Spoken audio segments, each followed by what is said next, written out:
السلام علیکم، میں اپنے یوٹیوب چینل پر آپ کو خوش آمدید کہتا ہوں۔ میرے دوستوں، میری بہنوں، بھائیوں، یہ دنیا دارالعمل ہے اور مرنے کے بعد والی زندگی دارالجزا ہے۔ یہاں جو کچھ بھی ہم عمل کریں گے اس کا پھل ہمیں آخرت میں ملے گا۔ موت قدر ہے بھائیوں، موت مقدر ہے۔ ہر حال میں موت نے آنا ہے، سب نے چلا جانا ہے، ہر کوئی چلا جاتا ہے، لیکن ماں باپ کا چلا جانا ہمیشہ کا بڑا نقصان ہے۔ میرے دوستو، اتنا بڑا نقصان ہے والدین کا دنیا سے چلا جانا کہ دنیا کے سارے خزانے مل کر بھی اس نقصان کو پورا نہیں۔ جب ماں دنیا سے جاتی ہے، اللہ تبارک و تعالیٰ اپنے بندے سے مخاطب ہوتے ہیں اور فرماتے ہیں، اے میرے بندے سنبھل کر چلنا، پہلے میں تیرا خیال کرتا تھا، تیرے پیچھے تیری ماں کی دعائیں ہوا کرتی تھیں، اب یاد رکھنا تیری ماں دنیا سے چلی ہے، اب تیرے پیچھے دعائیں کرنے والا کوئی نہیں ہے، لہذا اپنے اعمال کو درست کر لو تاکہ میں تیرا خیال کروں۔ یہ ماں باپ ایسی چیزیں ہیں جن کے متعلق قرآن مجید میں صراحت کے ساتھ کہ جہاں کہیں بھی اللہ تبارک و تعالیٰ نے اپنی فرائض کا ذکر کیا ہے تو ساتھ ہی ماں باپ۔ قرآن مجید کی آپ آیات کو اٹھا کر دیکھیں، یہ آیات ہیں جہاں اللہ نے اپنی فرائض کا ذکر فرمایا ہے، ساتھ ہی والدین کا ذکر۔ وَقَضَىٰ رَبُّكَ أَلَّا تَعْبُدُوا إِلَّا إِيَّاهُ وَبِالْوَالِدَيْنِ إِحْسَانًا۔ اے میرے بندو، میں نے فیصلہ کر لیا ہے، میرے سوا تمہاری پیشانی کسی کے سامنے جھکے نہیں اور تم صرف مجھے ہی کو پکارو اور اپنے والدین کے ساتھ اچھا۔ اور فرمایا والدین کے حقوق کے بارے میں، فَلَا تَقُل لَّهُمَا أُفٍّ وَلَا تَنْهَرْهُمَا، اے میرے بندے اپنے ماں باپ کے سامنے اف تک بھی مت کہنا۔ ہماری زبان کے اندر جب ماں یا باپ بلاتے ہیں تو ہم جو بولتے ہیں اچھا، یہ اچھا کہنا ہے، یہ انداز ہے، کہنے کا جو انداز ہے، یہ بتلا رہا ہے کہ ماں باپ کی یہ بات ناگوار گزری ہے، اس کو اف کہتے ہیں۔ تمہارا اس طرح اف کہنا، ناگواری کا اظہار کرنا، یہ ایسا عمل ہے جو تمہارے سارے نیک اعمال کو برباد، اور جو مستقل نافرمان ہے اپنے والدین کا، کیا ہوگا؟ جو شخص اپنے ماں باپ کی نافرمانی کرتا ہے، اللہ اس پر لعنت بھیجتے ہیں، اللہ کے فرشتے اس پر لعنت بھیجتے ہیں، زمین اور آسمان اس پر لعنت بھیجتے ہیں، اس کی نماز، اس کا روزہ، اس کا حج، اس کا صدقہ، یہ تمام نیک اعمال قبول نہیں ہوتے جو والدین کا نافرمان۔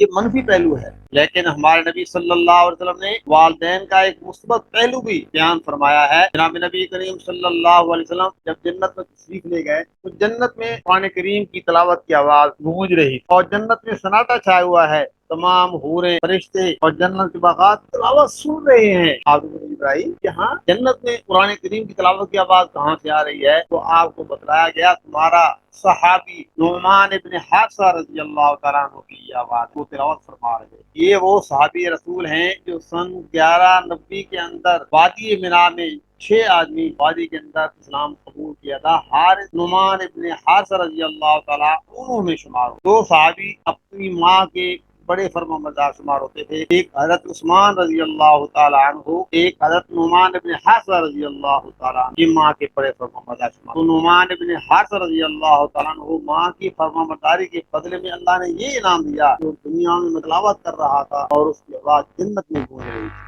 عرب قبائل کا یہ دستور تھا اور آج بھی ہے کہ جب وہ کھانا کھاتے ہیں گھر میں تو مل کر تمام گھر والے، ماں باپ، بہن بھائی جو گھر میں ہوتے ہیں قبیلہ، وہ اکٹھا کھانا بیٹھ کر ایک دوسرے کھاتا تھا۔ وہ آج بھی ان کی یہ رواج ہے، وہ اس طرح پلیٹوں میں ڈال کر الگ الگ کھانا نہیں کھاتا۔ حضرت امام زین العابدین رحمۃ اللہ کے متعلق یہ بات منقول ہے، وہ ماں کے بڑے فرما بردار تھے اور حد درجے کا ماں سے پیار کرتے تھے، لیکن وہ کھانا ماں کے ساتھ بیٹھ کر نہیں کھاتے، کھانا وہ الگ کھاتے تھے۔ تو کسی نے پوچھا، حضرت آپ ماں کے ساتھ مل کر کھانا کیوں نہیں کھاتے؟ ویسے بہت پیار کرتے ہیں سنا ہے، لیکن آپ کھانا اکٹھے کیوں نہیں کھاتے؟ فرمانے لگے، مجھے ڈر لگتا ہے کہیں کھانا کھاتے کھاتے میں وہ بوٹی نہ اٹھا لوں جس کو میری ماں کھانا چاہتی ہو اور اس میں اٹھا کر کھا جاؤں اور اللہ تعالیٰ مجھ سے اس بات پر ناراض ہو جائیں۔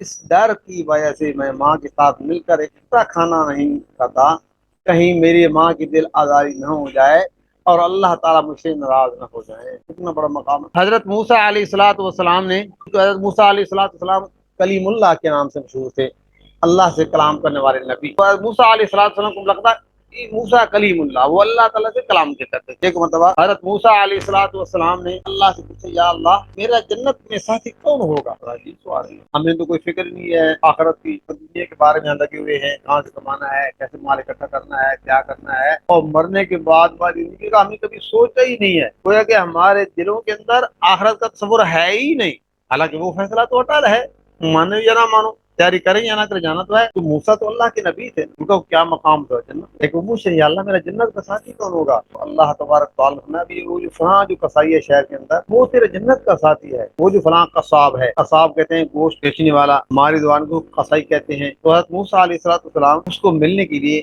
نکل پڑے، تلاش کرتے کرتے کرتے کو دکان پر پا لیا۔ تو شام کا وقت تھا، تو تھوڑا وقت رہتا تھا، تو موسیٰ علیہ السلام وہاں بیٹھ گئے۔ جب اس کی دکان بند کرنے کا وقت آیا، اس نے ایک گوشت کا ٹکڑا اٹھایا، اپنے تھیلے میں ڈالا، دکان بند کی اور تھیلے کو کندھے پر اٹھا کر گھر جانے لگے۔ حضرت موسیٰ علیہ السلام نے اس سے پوچھا، اے اللہ کے بندے، کیا میں آپ کے ساتھ آ سکتا ہوں؟ اس نے کہا ہاں۔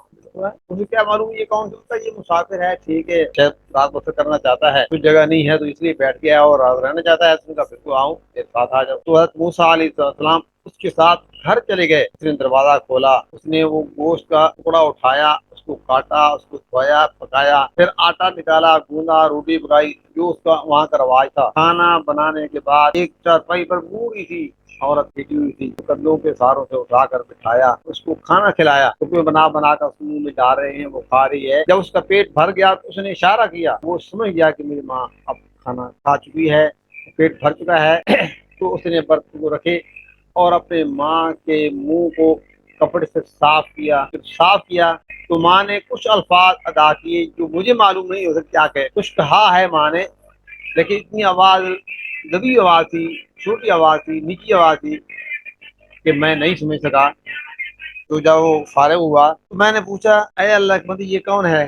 وہ کہنے لگا یہ میری ماں ہے، میں صبح دکان پر جاتا ہوں، اس کی خدمت کر کے جاتا ہوں، جب شام کو آتا ہوں میں کھانا بناتا ہوں، اس کو کھلاتا ہوں۔ آپ نے پوچھا بھائی اس نے کیا کہا آپ کو جب آپ کھانا کھاتے؟ کچھ کہا ہے اس نے؟ کہنے لگے یہ ماں ہے، جب میں اس کو کھانا کھلاتا ہوں یا اس کی خدمت کرتا ہوں، یہ مجھے ایک دعا دے دی ہے اور یہ کہتی ہے، اے میرے بیٹے اللہ تجھے جنت میں موسیٰ کا ساتھی بنا دے۔ کیا کہتی ہے؟ میری ماں مجھے کہتی ہے، بوڑھی ہے، ماں ہے، شفقت ہے، مجھے پیار سے دعا دیتی ہے کہ اے میرے بیٹے تجھے جنت میں موسیٰ کا ساتھی بنا دے، لیکن میں گنہگار ہوں، موسیٰ اللہ کا نبی ہے، میرا وہاں کہاں پہنچ ہے، لیکن ماں ہے بس دعا کر دیتی ہے۔ حضرت موسیٰ علیہ السلام نے کہا، اللہ کے بندے تجھے مبارک ہو، میں موسیٰ ہوں، میں اللہ کا نبی ہوں، اور میں نے اللہ سے یہ دعا کی تھی، یا اللہ مجھے جنت کا ساتھی دکھا دے، تو اللہ نے تیرا نام لیا ہے، میں تجھے ملنے کے لیے آیا ہوں، تجھے مبارک ہو، تیری ماں کی دعا جننے میں قبول ہوگی۔ میرے دوستو یہ ماں کا مقام ہے۔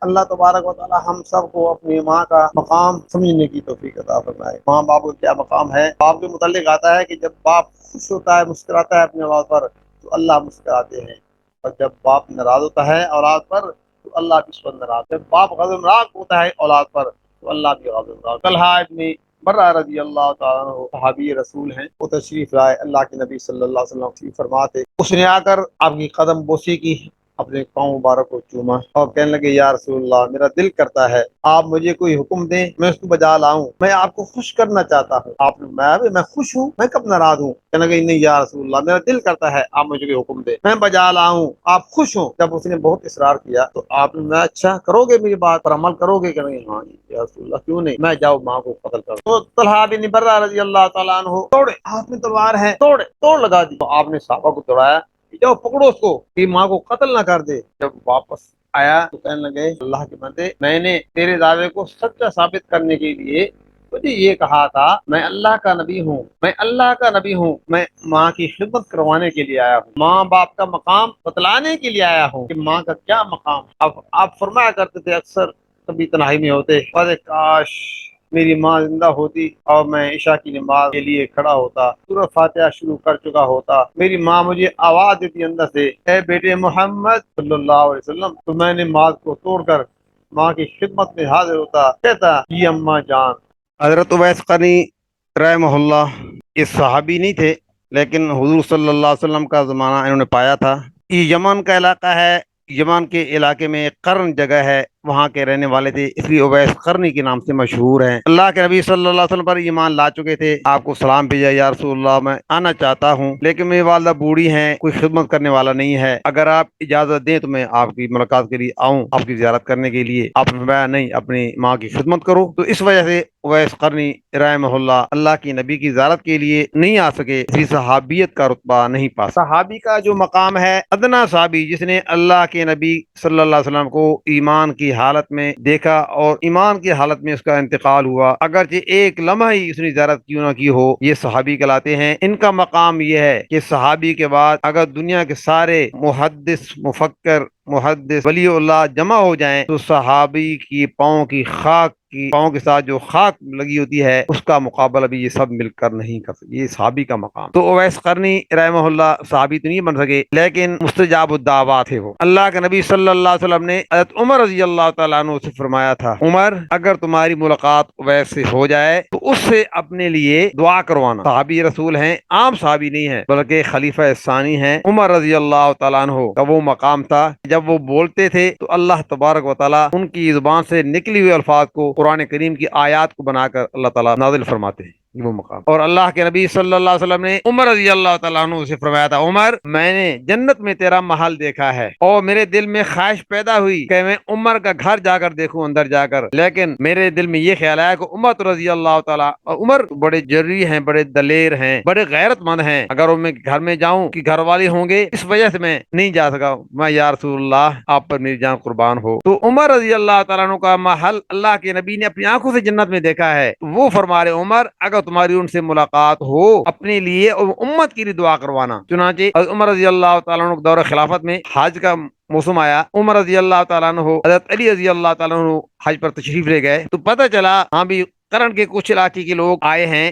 جب ان سے معلوم کیا تو انہوں نے کہا ایک اویس ہمارے ساتھ آیا ہے، وہ بڑا مجذوب سا ہے، وہ اونٹ چروا رہا ہے، فلان جگہ پر اونٹ چرا رہا ہے، وہ وہاں ہے، وہ مجذوب آدمی ہے۔ عمر رضی اللہ تعالیٰ عنہ نے علی کو ساتھ لیا اور پیدل وہاں پہنچے تو دیکھا وہ ایک درخت کے نیچے نفل پڑ رہا ہے اور اونٹ چر رہے ہیں۔ عمر رضی اللہ تعالیٰ عنہ حضرت علی رضی اللہ تعالیٰ عنہ وہاں تشریف لے گئے، جب سلام پھیرا آپ نے سلام کیا، بیٹھ گئے تو حضرت علی رضی اللہ تعالیٰ عنہ نے فرمایا، اویس آپ کا نام اویس ہے؟ انہوں نے کہا یہ میرا نام اویس ہے، میں آپ کو سلام ہو۔ یہ حضرت عمر رضی اللہ تعالیٰ خلیفہ ہیں، امیر المومنین عمر رضی اللہ تعالیٰ عنہ، تو وہ کھڑے ہو گئے، حضرت مجھے حکم کرتے میں وہ خود وہاں آ جاتا۔ فرمایا نہیں، اللہ کے نبی نے ہمیں یہ پیغام دیا تھا کہ اگر تمہاری اویس سے ملاقات ہو ان سے اپنے لیے بھی اور میری امت کے لیے دعا کروانا۔ ہم دعا کروانے کے لیے آئے ہیں۔